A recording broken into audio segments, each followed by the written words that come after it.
பன்னீர் Maggi பண்ணுறதுக்கு first ஒரு கடாயில் எண்ணெய் ஊற்றிக்கலாம் லைட்டாக. அப்புறம் அதில் கட் பண்ண பன்னீர் க்யூப்ஸை போட்டு லைட்டாக வத்தல் பொடி கொஞ்சம் உப்பு போட்டு ஃப்ரை பண்ணிக்கலாம். இன்னொரு அடுப்பில் மேகியை போட்டு வேக வச்சு எடுத்துக்கலாம். இதை நல்லா ஃப்ரை பண்ணி எடுத்துக்கலாம்.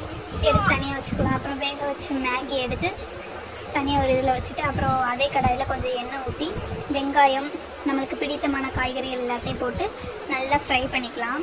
காய்கறி ஒரு பாதி குக்கானதும் லைட்டாக உப்பு கருவேப்பிலை கொஞ்சமாக தண்ணி ஊற்றி நல்லா வேக வச்சுட்டு மேகி பொடி போட்டு நல்லா ஃப்ரை பண்ணிக்கலாம். அப்புறம் நம்ம ஏற்கனவே வேக வச்ச மேகி பொரித்து வச்ச பன்னீர் கொத்தமல்லி தழை எல்லாத்தையும் போட்டு நல்லா கிண்டி எடுத்துக்கிட்டோம்னா பன்னீர் மேகி ரெடி. வீடியோ பிடிச்சிருந்தா லைக் பண்ணுங்கள், சப்ஸ்கிரைப் பண்ணுங்கள், ஷேர் பண்ணுங்கள். தேங்க்யூ.